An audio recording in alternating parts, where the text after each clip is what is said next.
देखते हैं। देखो हमारी कोई भी फिजिकल क्वांटिटी है उसको हम दो पार्ट्स में डिवाइड करते हैं, एक तो हमारा स्केलर होता है और एक वेक्टर होता है। स्केलर क्या होता है, उसमें सिर्फ मैग्नीट्यूड होता है। हमारा जो वेक्टर है वो क्या होता है, मैग्नीट्यूड प्लस डायरेक्शन। इसको मैं एक एग्जांपल से समझाना चाहता हूँ कि मान लेते हैं कोई भी एक खंबा है, ये आपका मान लेते हैं खंबा है, ठीक है, और उससे कोई मान लीजिए 10 मीटर की दूरी के ऊपर, 10 मीटर की दूरी के ऊपर हमारा कोई भी एक व्यक्ति है, वो ए मौजूद है, ठीक है, परंतु वो कौन से डायरेक्शन में मौजूद है उसके बारे में हमें जानकारी नहीं है। क्या वो अपना पूर्व दिशा में है, क्या वो अपना पश्चिम दिशा में है, क्या वो अपना दक्षिण दिशा में है, कौन सी दिशा में है, हम उसके बारे में जानकारी नहीं है। जैसे आपको कोई कह दे कि भारत है, ये हमारा प्यारा भारत है, ये भारत है, और आपसे कह दिया जाए कि दिल्ली से श्रीलंका है वो 3000 किलोमीटर की दूरी के ऊपर है, श्रीलंका है वो यहाँ पर जो अपना स्केलर है वहाँ पर मौजूद है, कह दिया जाए कि दिल्ली से श्रीलंका है वो 3000 किलोमीटर पर है, ठीक है, परंतु आपको डायरेक्शन नहीं है, क्या वो भारत की उत्तर दिशा में मौजूद है, क्या वो भारत के पूर्व दिशा में मौजूद है या पश्चिम में मौजूद है, नहीं है ना पता। तो इस तरह से सिर्फ हमें उसकी दूरी के बारे में जानकारी हो तो उसे हम क्या बोलते हैं, वो कितनी दूरी पर मौजूद है उसके बारे में जानकारी, तो उसे हम स्केलर कहते हैं। परंतु अगर आपको इसे दिया जाए कि जो अपना श्रीलंका है वो भारत से 3000 किलोमीटर दूर अपना दक्षिण दिशा के अंदर है, आपको एक दिशा भी दे दी जाए, यानी कि दूरी कितनी है उसके बारे में आपको जानकारी हो, उसकी डायरेक्शन क्या है उसके बारे में जानकारी हो, तो उसको हम वेक्टर बोलते हैं, ठीक है। तो थोड़ा सा वेक्टर के बारे में हम जल्दी से देख लेते हैं, कितने प्रकार के वेक्टर होते हैं। इक्वल वेक्टर क्या होता है, इक्वल वेक्टर होता है जिसमें मैग्नीट्यूड है वो समान हो और डायरेक्शन है वो समान हो। मैग्नीट्यूड समान हो यानी कि कोई भी वेक्टर है उसको मैं अगर बी वेक्टर से या ए वेक्टर से दिखा रहा हूँ, वो आपको दे रखा 5i कैप, तो 5i क्या दिखा रहा है, इसमें 5 तो दिखा रहा है उसका मैग्नीट्यूड, और i कैप क्या दिखा रहा है, उसकी डायरेक्शन। हमने पढ़ा है पहले भी वेक्टर के अंदर कि X Y and Z, X Y Z ये तीन अपना कोऑर्डिनेट सिस्टम होते हैं। तो एक्स डायरेक्शन के अंदर जो इसका एकांक सदिश होता है या यूनिट वेक्टर होता है वो आई कैप, वाई डायरेक्शन में जो एकांक सदिश या यूनिट वेक्टर है जे कैप, और जेड डायरेक्शन में है के कैप, ठीक है। तो यहाँ पर ये तो हो गया आई कैप है, ये तो इसका यूनिट वेक्टर है, और 5 है वो उसका मैग्नीट्यूड। कोई भी वेक्टर है अपना मान लेते हैं ये ए वेक्टर है और ये है बी वेक्टर, ए और बी वेक्टर तभी इक्वल वेक्टर होंगे जब उनका मैग्नीट्यूड और डायरेक्शन वो इक्वल होंगे। बात करते हैं एन इक्वल वेक्टर के बारे में। तो एन इक्वल वेक्टर है इसको हम तीन पार्ट्स में डिवाइड कर लेते हैं। सबसे पहले है जिसमें उसका मैग्नीट्यूड है वो तो समान हो, यहाँ पर आप देख सकते हो कि एक जो वेक्टर है ए वेक्टर और दूसरा अपना बी वेक्टर। ए और बी वेक्टर है उनका मैग्नीट्यूड यानी कि उनकी जो वेक्टर है वेक्टर की लंबाई तो समान है, परंतु डायरेक्शन है वो अपोजिट है। इसकी डायरेक्शन है वो प्लस एक्स डायरेक्शन है और इसकी डायरेक्शन है वो नेगेटिव एक्स डायरेक्शन है। सेकंड देखते हैं उसमें डायरेक्शन तो समान है, दोनों ही एक्स डायरेक्शन में जा रही है, परंतु दोनों के मैग्नीट्यूड अलग है। मैग्नीट्यूड यानी कि लंबाई अलग अलग है। अगर हम एग्जाम्पल के तौर पर लें, अगर इसकी लंबाई 7 है और इसकी 10 है, मैग्नीट्यूड अलग अलग है। हर तरह का एग्जाम्पल देखें जिसमें क्या है कि उनके मैग्नीट्यूड है वो भी अलग अलग है और डायरेक्शन भी अलग अलग है। इसमें ये जा रहा है प्लस एक्स डायरेक्शन में और ये जा रहा है नेगेटिव एक्स डायरेक्शन में। तो ये तीनों ही तरह की जो कंडीशन है वो क्या आ जाएगी, आपकी अनइक्वल वेक्टर की फॉर्म में आ जाएगी। बात करते हैं पैरेलल वेक्टर के बारे में। तो कोई भी वेक्टर अगर वो एक दूसरे के समानांतर है, कोई भी वेक्टर जिनकी डायरेक्शन है वो समान होनी चाहिए परंतु उनका मैग्नीट्यूड है वो इक्वल हो भी सकता है और नहीं भी हो सकता है, दोनों ही कंडीशन यहाँ पर लागू है, ठीक है। तो इसको मैंने एक एग्जांपल देकर आपको बताने की कोशिश की है कि कोई भी एक वेक्टर है ए वेक्टर और बी वेक्टर जिनके मैग्नीट्यूड है वो डिफरेंट है परंतु डायरेक्शन है वो समान है, तो वो क्या कहलाएंगे, वेक्टर ए और बी वो एक दूसरे के पैरेलल कहलाएंगे यानी कि समानांतर वेक्टर कहलाएंगे। एंटी पैरेलल वेक्टर क्या होता है, एंटी पैरेलल वेक्टर होता है कि जिसमें जो हमारा ए वेक्टर और बी वेक्टर है उनकी डायरेक्शन है वो एक दूसरे के अपोजिट होती है, मैग्नीट्यूड है वो इक्वल हो भी सकता है और नहीं भी हो सकता। एंटी पैरेलल और पैरेलल वेक्टर है, इसको मैं एक एग्जांपल से और समझाना चाहता हूँ आपको। तो देखो जैसे कि एग्जांपल आपका ले लेते हैं 5i cap 5i cap 5i, और क्या लें अपने, ले लेते हैं 5i 3i 5i 2i। तो ये चारों ऑप्शन है, चारों में से कौन कौन सा पैरेलल वेक्टर है और कौन सा एंटी पैरेलल है। तो देखो इसमें मैग्नीट्यूड है वो समान है, फर्स्ट में आप देख रहे हो इसमें मैग्नीट्यूड समान है और डायरेक्शन भी इक्वल है, तो ये पैरेलल वेक्टर हो गया। इसमें मैग्नीट्यूड डिफरेंट है परंतु डायरेक्शन समान है, इसलिए ये भी पैरेलल हो गया, ये पैरेलल है, ठीक है दोनों ही। एंटी पैरेलल कौन कौन से, इसमें देखो मैग्नीट्यूड तो इक्वल है परंतु डायरेक्शन है वो अपोजिट है, अपोजिट है ना, तो ये क्या है, एंटी पैरेलल का एग्जाम्पल है। इसमें देखेंगे इसमें डायरेक्शन है वो समान है, मैग्नीट्यूड है वो भी अलग अलग है, तो इस कारण ये पैरेलल वेक्टर हो गया, ठीक है। तो कोई भी वेक्टर है जिसमें क्या है कि डायरेक्शन है वो इक्वल होगी वो पैरेलल वेक्टर है, मैग्नीट्यूड है वो अलग।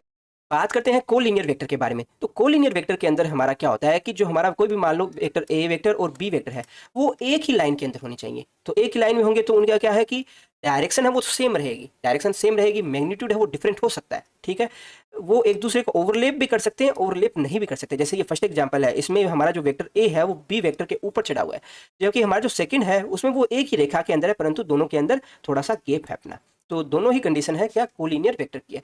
इसमें डायरेक्शन वो सेम रहती है, इसमें ये मान लेते हैं अगर प्लस एक्स डायरेक्शन है तो दोनों ही आई कैप डायरेक्शन में। देखो दोस्तों, आप में से कुछ बच्चों के मन में ये डाउट आ सकता है कि क्या अपना कोलिनियर वेक्टर और पेलर वेक्टर एक ही चीज़ है, क्योंकि यहाँ पर डायरेक्शन भी सेम है और एक दूसरे के समानांतर भी है। तो देखो इनमें एक बेसिक डिफरेंस रहता है। जैसे मैं इसको एक एग्जाम्पल से समझाता हूँ। मान लेते हैं ये आपके पास वेक्टर ए है, आपका वेक्टर बी वेक्टर है, और इनके समानांतर है वो, ये मान लेते हैं कोई भी एक सी वेक्टर है। तो यहाँ पर ए वेक्टर, बी वेक्टर और सी वेक्टर है वो एक डायरेक्शन में जा रहे हैं, और डायरेक्शन कौन सी है, पॉजिटिव एक्स डायरेक्शन है। ठीक है, तो यहाँ पर अपना ए वेक्टर और बी वेक्टर है वो तो एक दूसरे के क्या है, कोलिनियर है, क्योंकि एक ही रेखा के अनुदिश जा रहे हैं। जबकि सी वेक्टर है वो क्या है, बी और ए के समानांतर है, तो ये इसके पैरेलल वेक्टर है। ठीक है, तो यहाँ पर ए और बी है, ये तो क्या कोलिनियर है, कोलिनियर है। जबकि आपका ए सी और आपका बी सी ये क्या है, पैरेलल वेक्टर है। ठीक है, इनमें कंफ्यूज नहीं होना आपको। नेक्स्ट हम बात करते हैं जीरो वेक्टर के बारे में। जीरो वेक्टर यानी कि इसे हम नल वेक्टर से भी डिनोट करते हैं। जीरो वेक्टर एक ऐसा वेक्टर होता है जिसमें उसका मैग्नीट्यूड है वो जीरो होता है, और साथ में उसकी डायरेक्शन है वो भी नहीं होती, यानी कि कोई डायरेक्शन नहीं है और उसका मैग्नीट्यूड जीरो है, तो उसे हम जीरो वेक्टर कहेंगे। इसके बाद में बात करते हैं ऑर्थोगोनल यूनिट वेक्टर। ठीक है, तो कोई भी दो वेक्टर है वो अगर एक दूसरे के परपेंडिकुलर है, कोई भी दो वेक्टर अगर वो एक दूसरे के परपेंडिकुलर है तो उसे हम क्या कहेंगे, एक दूसरे के ऑर्थोगोनल कहेंगे। तो हम जो कोऑर्डिनेट सिस्टम लेते हैं, जैसे कि आपका एक्स वाई जेड है, ये 3 डायमेंशन में कोऑर्डिनेट सिस्टम है। इसमें एक्स और वाई के बीच में कितना एंगल बन रहा है, यहाँ एक्स और वाई के बीच में बन रहा है यहाँ पर 90 डिग्री का एंगल। ठीक है, इसी प्रकार से अपना y और z के अंदर कितना एंगल बनता है, ये भी 90 डिग्री का होता है। इसी प्रकार से z और x के बीच में कितना एंगल बनता है, वो भी 90 डिग्री का है। तो अपना x y z है, ये तीनों एक दूसरे के ऑर्थोगोनल है। ठीक है, अब यहाँ पर ऑर्थोगोनल यूनिट वेक्टर की बात कर रहे हैं, तो यूनिट वेक्टर क्या होता है, अपना x डायरेक्शन में यूनिट वेक्टर है वो है अपना आई कैप, y डायरेक्शन में यूनिट वेक्टर कितना है, जे कैप, और z डायरेक्शन में यूनिट वेक्टर कितना है, के कैप। तो यहाँ पर ऑर्थोगोनल यूनिट वेक्टर कौन कौन से हो जाएंगे, आपका आई कैप, जे कैप और के कैप। ठीक है, क्यों होते हैं, क्योंकि एक दूसरे से 90 डिग्री के एंगल पर मौजूद होते हैं। ठीक है, नेक्स्ट बात करते हैं पोजीशन वेक्टर के बारे में। तो हमने भी थोड़ी देर पहले ही स्टडी किया है कि कोई भी एक ऑब्जेक्ट है उसकी अगर हमें स्थिति को बताना है तो हमें कम से कम 2 कोऑर्डिनेट की आवश्यकता होगी। ये पार्टिकल पी है, उसकी स्थिति बताने के लिए अगर ये वाली डायरेक्शन है वो प्लस एक्स डायरेक्शन है, ये वाली है वो प्लस वाई डायरेक्शन है, तो इसका कोऑर्डिनेट कितने आ जाएगा, एक्स और वाई।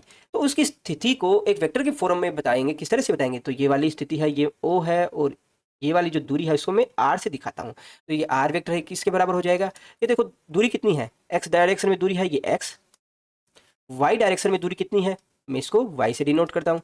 तो एक्स डायरेक्शन में दूरी है प्लस उसमें डायरेक्शन कितना है, ये एक्स डायरेक्शन में जो यूनिट वेक्टर है उसको मैं आई कैप से दिखाता हूँ। वाई डायरेक्शन है उसमें मैग्नीट्यूड कितना है वाई, और यूनिट वेक्टर कितना है जे कैप। तो इसको वेक्टर फॉर्म में किस तरह से लिखेंगे आप, x I cap plus Y J cap. Next हम बात करते हैं पोलर वेक्टर के बारे में या एक्सियल वेक्टर के बारे में, बहुत ही इंपॉर्टेंट है। ठीक है, याद रखिएगा। देखो पोलर वेक्टर क्या होता है और आपका एक्सियल वेक्टर क्या होता है। सबसे पहले दोनों में एक मेजर डिफरेंस है वो देखिएगा। पोलर वेक्टर है वो हमेशा डिस्क्राइब करते हैं किसको, ट्रांजैक्शनल मोशन को, यानी स्थानांतरण गति को। जो आपका क्या नाम है एक्सियल वेक्टर है वो किसको डिफाइन करता है, वो करता है आपका रोटेशनल मोशन को। ठीक है, यानी कि जब भी आप वन डायमेंशन मोशन के बारे में स्टडी करोगे वो सारे किस में आता है, ट्रांजैक्शनल मोशन का ही पार्ट है। तो वहां पर हम कौन से वेक्टर इस्तेमाल करते हैं, वहां हम पोलर वेक्टर के बारे में बात कर रहे होते हैं। ठीक है, जब हम बात करेंगे टू डायमेंशन मोशन के बारे में, तो टू डायमेंशन मोशन में हम 2 तरह की स्टडी करेंगे। एक तो कौन सा होगा, जैसे अपना रैंडम कोई भी, जैसे फुटबॉल प्लेयर है वो ग्राउंड के ऊपर भाग रहा है तो वो स्टडी हो गई। इसके अलावा हम प्रोजेक्टाइल मोशन स्टडी करेंगे, तो वो किसके द्वारा डिस्क्राइब होगा, वो डिस्क्राइब होगा आपका पोलर वेक्टर के फॉर्म में, पोलर वेक्टर के फॉर्म में। परंतु जब आप बात करेंगे सर्कुलर मोशन के बारे में, सर्कुलर मोशन के बारे में, या कोई भी जैसे अपनी अर्थ है वो रोटेशन कर रही है उसके बारे में, तो सर्कुलर मोशन के बारे में हम बात करेंगे तो किसके फॉर्म में डिफाइन होगा, वो होगा एक्सियल फॉर्म के, एक्सियल वेक्टर के फॉर्म में होगा। ठीक, बात करते हैं पोलर वेक्टर और एक्सियल वेक्टर है उसमें डिफरेंस क्या रहता है। तो इसको मैं एक एग्जांपल से समझाने का प्रयास करता हूं आपको। कोई भी एक ऑब्जेक्ट है उसकी अगर हमें पोजीशन बतानी है, पोजीशन किसके रिस्पेक्ट में बताते हैं, हम एक स्थिर बिंदु के सापेक्ष बताते हैं। ठीक है, हमारा कोई भी एक बिंदु है, स्थिर बिंदु है, जिसके सापेक्ष हम इसकी पोजीशन बता रहे हैं। ठीक है, तो ये वेक्टर है आपका आर वेक्टर है जो इसका पोजीशन वेक्टर है। ठीक है, तो इसमें हमारे पास में क्या क्या है, हमारे पास में ये कहाँ से वेक्टर स्टार्ट हो रहा है, हमारा स्टार्ट हो रहा है उसका स्टार्टिंग पॉइंट हमें पता है, उसका एंड कहाँ हो रहा है हमें उसके एंड पॉइंट के बारे में पता है। यानी कि कोई भी वेक्टर है अगर उसका स्टार्टिंग पॉइंट और एंड पॉइंट इन दोनों के बारे में अगर आपको जानकारी हो तो वो आपको क्या कहलाता है, पोलर वेक्टर कहलाता है। अगर कोई वेक्टर है उसके बारे में अगर आपको स्टार्टिंग पॉइंट और एंड पॉइंट के बारे में नहीं पता है, उसको हम एक्सियल वेक्टर। दोस्तों जो एक्सियल वेक्टर है उसको मैं एक एग्जांपल देकर समझाने का प्रयास करता हूं। मान लेते हैं ये आपका प्यारा घर है और ये घर का दरवाजा है आपका। इस दरवाजे के अंदर यहाँ पर ये चौखट लगी है, ठीक है, और इसमें ये दरवाजा जो लगा है उसमें हैंडल लगा है यहाँ पर, ठीक है, और यहाँ पर हिंजेस लगी है, यानी कि जिसके सापेक्ष आपका ये दरवाजा जब आप उसको खोलने का प्रयास करते हो तो दरवाजा घूमता है। तो दरवाजे को खोलने के लिए या तो आप इस पर अंदर की तरफ एक बल लगाओगे या फिर उसको बाहर की तरफ खींचकर पर उस पर एक बल लगाओगे। मान लेते हैं दरवाजा है उस पर आप अंदर की तरफ एक बल लगाते हो ताकि दरवाजा आपका खुल जाए, ठीक है। आप हैंडल कहाँ कहाँ लगा सकते हो, आप हैंडल यहाँ भी एक लगा सकते हो, एक यहाँ मिड में भी लगा सकते हो दरवाजे के, और एक आप यहाँ एंड पॉइंट पे भी एक हैंडल है वो लगा सकते हो यहाँ पर भी। तो मान लेते हैं ये हैंडल आपने यहाँ लगा रखा है, और रोटेशन कौन सा किसके सापेक्ष होता है, इस एक्स के सापेक्ष है इसका रोटेशन होता है, इसी के सापेक्ष रोटेशन होता है अपने दरवाजे का। तो यहाँ से हैंडल की जो दूरी है वो क्या होती है, आर, ठीक है। बल कौन सी डायरेक्शन में लगा रहे हो, बल लगा रहे हो आप अंदर की तरफ, ये लंबवत अंदर की तरफ एफ वेक्टर, इसको आप यहाँ से समझ सकते हो। आर वेक्टर है वो इस डायरेक्शन में होगा, ठीक है, एफ वेक्टर है वो किस डायरेक्शन में होगा, इस डायरेक्शन में। तो यहाँ फोर्स और जो आपका जो आर है उसमें एक रिलेशन होता है जिसको हम टॉर्क से डिफाइन करते हैं। जब आप रिजिड बॉडी डायनेमिक्स पढ़ेंगे तो वहाँ पर हम टॉर्क के बारे में स्टडी करेंगे, तो वहाँ हम देखेंगे कि टॉर्क होता है वो किसके बराबर होता है, ये होता है R vector cross F vector के बराबर, ठीक है। तो यहाँ से जब आर क्रॉस एफ करोगे, एफ जा रहा है आपका इस डायरेक्शन में, एफ जा रहा है इस डायरेक्शन में, और आर जा रहा है आपका इस डायरेक्शन में, ठीक है। तो यहाँ से जब आर क्रॉस एफ करोगे तो टॉर्क की डायरेक्शन कौन सी होगी, डाउनवर्ड डायरेक्शन में होगी। इसमें आर क्रॉस एफ करोगे तो आपकी कौन सी डायरेक्शन होगी, टॉर्क की अपवर्ड डायरेक्शन होगी। यानी कि जो एक्सिस ऑफ रोटेशन है वो कौन सी होगी, इसमें तो होगी आपकी डाउनवर्ड डायरेक्शन में, इसमें एक्सिस ऑफ रोटेशन होगी वो आपकी होगी अपवर्ड डायरेक्शन में। इसी प्रकार से आपने जो मिथुन दा की वो आई एम डिस्को डांसर वाली वो डिस्क तो देखी होगी जिसमें वो नाचते हैं, वो गोल गोल घूमते हुए एक स्टेज है, उसमें स्टेज कौन सी डायरेक्शन में घूमता है, स्टेज घूमता है आपका इस डायरेक्शन में। परंतु जब अपने कोणीय वेग की बात करते हैं तो कोणीय वेग क्या होता है, इसमें आप अपनी फिंगर को कर्ल कीजिएगा, जो एक्सिस ऑफ रोटेशन है तो आपका थंब है, थंब दिखाएगा कौन सा, यहाँ पर आपका जो कोणीय वेग है उसकी डायरेक्शन। तो यहाँ पर एक्सिस ऑफ रोटेशन है वो हो गई आपकी ये वाली डायरेक्शन, ठीक है, और थंब कौन सी डायरेक्शन में होगा, अपवर्ड डायरेक्शन में। तो यानी कि जो ओमेगा है कोणीय वेग है वो कौन सी डायरेक्शन में, अपवर्ड डायरेक्शन में, ठीक है, ओमेगा है वो अपवर्ड डायरेक्शन। तो यहाँ से आप एक चीज पे कंक्लूजन निकले हो, चाहे से ये वाला एग्जांपल है चाहे से आपका ये घूमती हुई डिस्क का एग्जांपल है, इसमें आपके पास जो स्टार्टिंग पॉइंट और एंड पॉइंट क्या है वेक्टर का वो हमें पता नहीं होता। यहाँ पर टॉर्क है वो कहाँ से स्टार्ट हो रहा है, टॉर्क का भी पता नहीं है, यहाँ ओमेगा कहाँ से स्टार्ट हो रहा है कहाँ एंड हो रहा है उसका हमें पता नहीं है।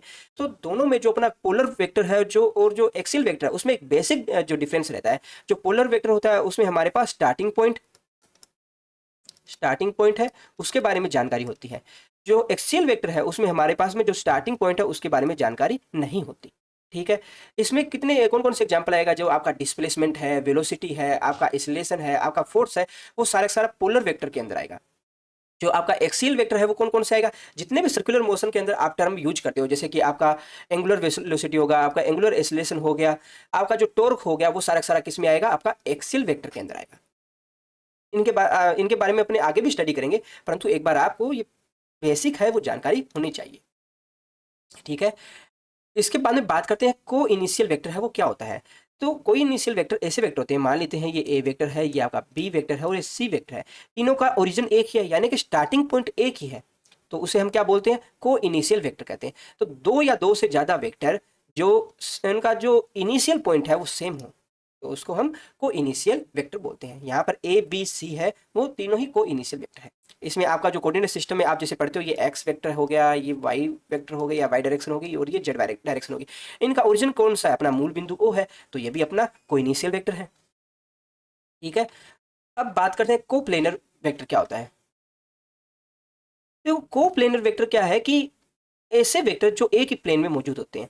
तो मान लेते हैं ये आपकी कोई भी एक दरवाजा है, दरवाजे के ऊपर आप कितने भी तरह से वेक्टर बना सकते हो, ये आपका ए वेक्टर है, ये आपका बी वेक्टर है, ये आपका सी वेक्टर है, ये आपका डी वेक्टर है, परंतु वो सारे के सारे एक ही समतल के अंदर मौजूद है ना, तो इसलिए सारे के सारे वेक्टर क्या है, आप एक तरह से कोप्लेनर है, यानी कि एक ही प्लेन में मौजूद है।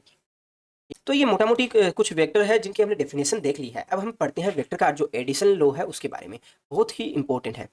तो वेक्टर के जो एडिशन है वो हम तीन प्रकार के लॉ हम स्टडी करने वाले हैं। एक तो इसका ट्रायंगुलर लॉ है, एक पैरेललोग्राम लॉ है, इसका पैरागोन जो लो है उसके बारे में हम स्टडी करते हैं। तो सबसे पहले ट्रायंगुलर लो क्या बताता है हमें। तो मान लेते हैं कोई भी वेक्टर है, ये आपका वेक्टर ए वेक्टर है आपका, ये आपका बी वेक्टर है और ये आपका सी वेक्टर है। तो इसमें आप एक चीज देख पा रहे हो कि जो ए वेक्टर है उसकी, देखो कोई भी वेक्टर है इसमें ये आपका जो आगे का सिरा होता है उसको आप बोलते हो हेड, जो पीछे का जो होता है उसको टेल बोलते हो। तो यहाँ पर ए वेक्टर है वो शुरू हो रहा है मूल बिंदु ओ से, तो ये इसका टेल है, ये इसका हेड है। यहाँ पर बी वेक्टर है वो ए के हेड से शुरू हो रहा है और आगे की तरफ जा रहा है यहाँ तक, ठीक है। सी वेक्टर है वो क्या है, ओरिजिन से ही शुरू हो रहा है, इनिशियल पॉइंट से ही शुरू हो रहा है। इसमें ए और बी वेक्टर है वो सेम, यानी कि एक दूसरे से मिलकर चल रहे हैं, यानी कि जहां पर इसका हेड खत्म हो रहा है वहां बी का टेल शुरू हो जाता है। जबकि सी वेक्टर है वो अपोजिट डायरेक्शन में। तो वेक्टर, जो वेक्टर का ट्रायंगुलर लो है वो हमें क्या बताता है, वो हमें बताता है कि जो सी वेक्टर है वो किसके बराबर होगा, वो अपोजिट डायरेक्शन वाले वेक्टर है उसके सम के बराबर होगा, ए वेक्टर प्लस बी वेक्टर के बराबर, ठीक है। इसी प्रकार से अपना पैरेललोग्राम जो लो है वो किसके बराबर होगा। इसमें मान लेते हैं कोई भी दो वेक्टर है, ए वेक्टर और ये आपका बी वेक्टर और ये आपका सी वेक्टर है। तो इनमें रिलेशन क्या होगा। तो हमने देखिए एक तो वेक्टर के अंदर एक चीज और आप याद रखिएगा, कोई भी एक वेक्टर है ए वेक्टर, ठीक है, इसको आप समान मैग्नीट्यूड यानी इक्वल मैग्नीट्यूड और सेम डायरेक्शन के दूसरे वेक्टर के साथ रिप्लेस कर सकते हो, ठीक है। तो अगर ये ए वेक्टर है तो ये वाला भी ए वेक्टर होगा, अगर डायरेक्शन सेम हो, मैग्नीट्यूड सेम हो। तो यहाँ पर जो आपका बी वेक्टर है इसकी डायरेक्शन कौन सी है, इस डायरेक्शन में है, ठीक है। मैग्नीट्यूड कितना है, तो उसको हम समांतर चतुर्भुज अपना पैरेललोग्राम है उसके अंदर इस तरह से शो कर सकते हैं, क्योंकि जो अपना मैग्नीट्यूड भी इक्वल है और डायरेक्शन भी इक्वल है, तो ये भी आपका बी वेक्टर से आप डिनोट कर सकते हो। तो आपका जो सी वेक्टर है वो किसके बराबर होगा, सी वेक्टर बराबर होगा आपका A vector plus B vector के। बात करते हैं polygon law of vector addition के बारे में। तो इसमें क्या आएगा हमारे पास, कोई एक अपने पास में पॉलीगॉन है जिसमें आपके पास में वेक्टर है अलग अलग तरह के।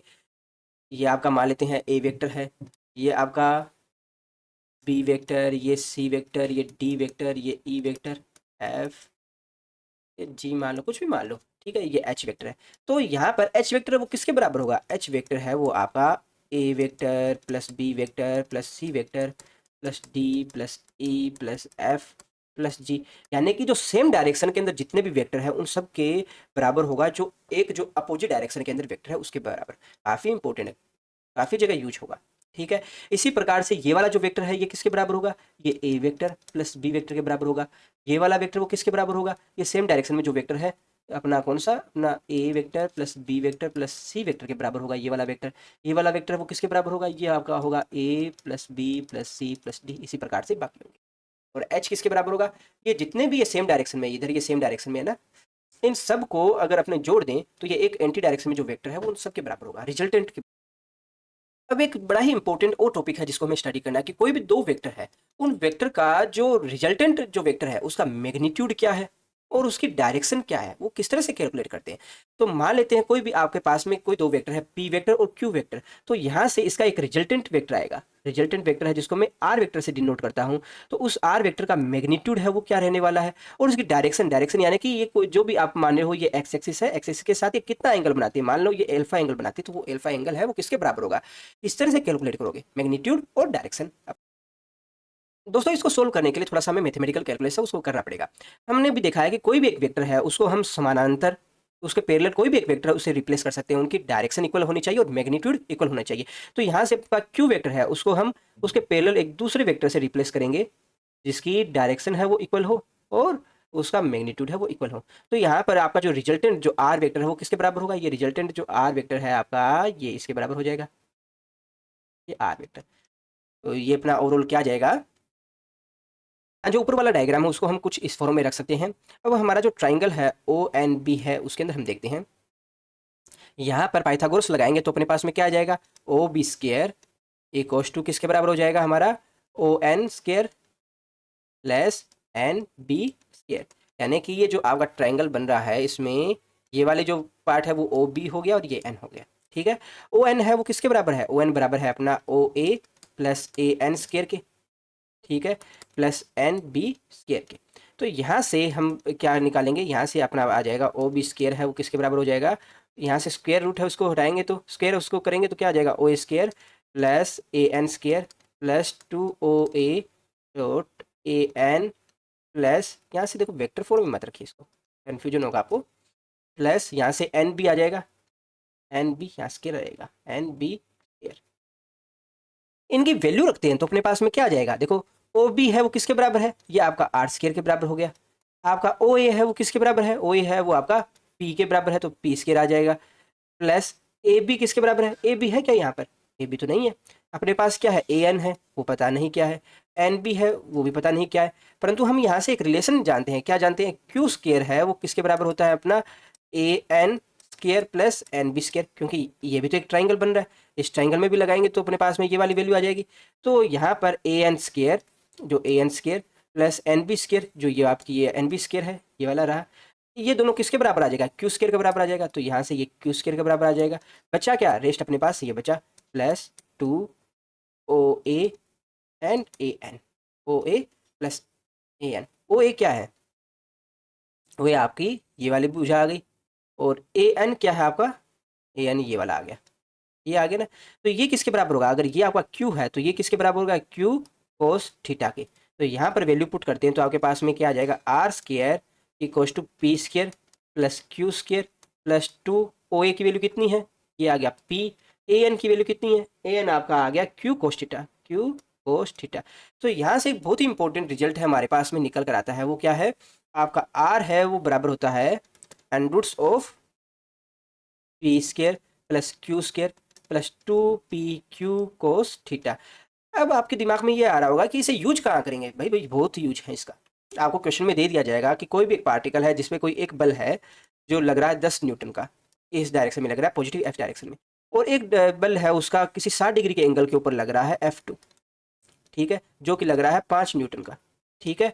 तो रिजल्टेंट जो बल है वो कितना होगा, जो आपसे एफ नेट है वो पूछ लिया जाएगा। इस प्रकार से एक एग्जांपल और देता हूँ कि ये आपका जो अपना थर्ड चैप्टर पढ़ेंगे अपना, उसके अंदर आएगा आपका जैसे घिरने वाला क्वेश्चन है, ठीक है। एक रस्सी से इस तरह से बंधा है, ठीक है, और एक रस्सी से इस तरह से बना है, ये घिरनियाँ है, ठीक है, पुली जिसको आप बोलते हो। दोनों तरफ बाट लगा रखे हैं आपने, या मान लीजिए कोई भी एक वेट लटका रखा है, ये 10 केजी का वेट लगा रखा है आपने, और ये लगा रखा है आपने 5 केजी का वेट। और पूछ लिया जाए कि यहाँ से रिजल्टेंट है वो कितना बल लगेगा, तो उसमें रस्सी है, रस्सी में एक तो इस डायरेक्शन में तनाव बल लगेगा, एक इस डायरेक्शन में एक टेंशन फोर्स है वो वर्क करेगा। तो इसमें जो रिजल्टेंट जो टेंशन फोर्स है वो कौन सी डायरेक्शन में होगा, कितना उसका जो परिमाण होगा उसके बारे में अगर आपको निकालना हो तो ये फॉर्मूला डायरेक्ट है, आप रख सकते हो। जिसमें आपको क्या रखना है, अगर पी वेक्टर है यानी कि एक बल लग रहा है इस डायरेक्शन में, एक बल लग रहा है आपका क्यू इस डायरेक्शन में, तो रिजल्टेंट जो बल है वो कौन सी डायरेक्शन में होगा, इस डायरेक्शन, रिजल्टेंट आर वेक्टर, ठीक है। अभी तक अपने ने डायरेक्शन नहीं निकाली है, सिर्फ रिजल्टेंट निकाला है। तो डायरेक्शन है वो किस तरह से निकालेंगे, यानी कि आपका जो एल्फा, एल्फा की वैल्यू क्या आएगी वो किस तरह से निकालेंगे। तो जो एंगल एल्फा है उसको निकालने के लिए बड़ा ही आसान में है, देखो 10 एल्फा वो किसके बराबर होगा, 10 एल्फा बराबर होगा ये वाला जो ट्राइंगल का ये वाला जो पार्ट है और ये वाला जो पार्ट है, हमें सिर्फ दो ही चीज़ों की जरूरत पड़ेगी। तो देखो किसके बराबर होगा, 10 एल्फा ये बराबर होगा आपका एन बी बाई आपका ओ एन, एन बी वो किसके बराबर होगा, अगर ये वाला क्यू कोस थीटा है तो ये वाला क्या होगा, क्यू साइन थीटा, ठीक है ना।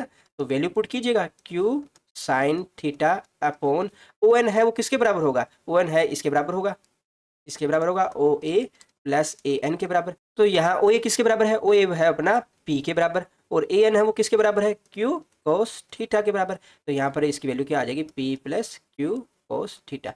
तो बड़ा ही इंपॉर्टेंट फॉर्मूला आपके पास में निकल कर आया, 10 एल्फा है वो किसके बराबर होगा, Q sine theta upon P plus Q. दोस्तों इन दोनों फॉर्मूलों का यूज है वो कहाँ कहाँ होगा और किस तरह से होगा उसको लेकर मैं एक एग्जांपल समझा देता हूँ आपको। मान लेते हैं कोई भी एक पार्टिकल है जिसकी वेलोसिटी आपको दे रखी है कि उसकी एक्स डायरेक्शन जो वेलोसिटी है उसकी दे रखी है वी एक्स कंपोनेंट, और वाई डायरेक्शन में उसका जो वेलोसिटी है, वेलोसिटी का कंपोनेंट है आपका वी वाई, ठीक है। ये वाई डायरेक्शन में है और ये एक्स डायरेक्शन में है, तो एक्स और वाई में एंगल कितना है, 90 डिग्री का, ठीक है। और आपसे पूछ लिया जाए कि उसका रिजल्टेंट जो वेलोसिटी है वो कितनी होगी, रिजल्टेंट यानी कि वी वेक्टर है वो किसके बराबर होगा, किस तरह से कैलकुलेट करोगे, जो वी वेक्टर है वो किसके बराबर होगा आपका, यहाँ पर पी और क्यू की जगह रखिएगा, पी वेक्टर कितना है आपका वी एक्स स्क्वायर, आपका क्यू कितना है V Y square plus 2 PQ। यहाँ पर देखो थीटा कितना है, थीटा है यहाँ पर 90 डिग्री का एंगल, 90 डिग्री है, तो कोस 90 किसके बराबर होता है, कोस 90 जीरो होता है, तो ये वाली टर्म तो जीरो आ जाएगी। तो ओवरऑल आपके पास में क्या वैल्यू आ जाएगी, ये जो रिजल्टेंट जो वी वेक्टर है वो किसके बराबर होगा, उसका एक्स डायरेक्शन में जो वेलोसिटी का कंपोनेंट है प्लस उसका स्क्वायर प्लस वाई डायरेक्शन में उसका वेलोसिटी का जो कंपोनेंट है उसके स्क्वायर का, ये किस में आएगा आपका 2 डायमेंशन के अंदर आएगा, 2 डायमेंशन के अंदर। इसी प्रकार से अगर आपको पोजीशन के बारे में बताना हो तो किस प्रकार से बात करेंगे, आर वेक्टर है वो बराबर होगा X square plus Y square. इसी प्रकार से कहीं एसिलेशन की बात करेंगे तो किसके बराबर आएगा आपका आपका ए एक्स स्केयर यानी एक्स डायरेक्शन में जो एक्सीलरेशन का कंपोनेंट है उसका स्केयर प्लस वाई डायरेक्शन जो एक्सीलरेशन का कंपोनेंट है उसके स्केयर का। इसी प्रकार से अगर 3D में अगर हम देखेंगे तो 3D में आपका क्या आएगा, 3D में आपका जो वेलोसिटी का जो रिजल्टेंट जो वैल्यू है वो किसके बराबर आएगा, V X square plus V Y square plus V Z square. ये मैं डायरेक्टली क्यों लिख पा रहा हूँ, क्योंकि यहाँ पर जो वेलोसिटी के जो कंपोनेंट दे रखे हैं वो कोऑर्डिनेट सिस्टम के अकॉर्डिंग दे रखे हैं और उसमें आपके जो कंपोनेंट जो भी कंपोनेंट है उनके बीच में एंगल कितना है, 90 डिग्री है। 3 डायमेंशन जो होगा 3D होगा उसमें क्या होगा, ये आपका जेड डायरेक्शन होगा वो इस डायरेक्शन में होगा, वो भी 90 डिग्री का एंगल ही बना रहा होगा, है ना। आपका एक्सीलरेशन है वो किसके बराबर होगा, रिजल्टेंट वो बराबर होगा आपका ए एक्स स्केयर प्लस ए वाई स्केयर प्लस ए जेड स्केयर के बराबर होगा। इसी प्रकार से अगर पोजीशन के बारे में यानी आर वेक्टर वो किसके बराबर होगा, या आर की वैल्यू किसके बराबर होगी, वो आपकी होगी X square plus Y square Z square. यहाँ वेक्टर फॉर्म मत लगाइएगा क्योंकि यहाँ पर आप कन्फ्यूजन आ जाएगा, ठीक है, ठीक है। इसके अलावा आपको वेक्टर फॉर्म में किस तरह से दिखाओगे 3 डायमेंशन के अंदर, जो आर वेक्टर है वो आपका आ जाएगा x I cap plus Y J cap और जेड के कैप। इसका फर्स्ट टाइम जब आप डिफरेंशिएट करेंगे तो ये आपका वेलोसिटी आएगा, सेकंड टाइम आप जब डिफरेंशिएट करेंगे तो आपका एक्सीलरेशन आ जाएगा, वी वेक्टर है वो आ जाएगा आपका V X I cap plus V Y J cap and V Z के कैप। एंड आपका एक्सीलरेशन है वो किसके बराबर हो जाएगा, A X I cap A Y J cap and A Z के कैप, ठीक है।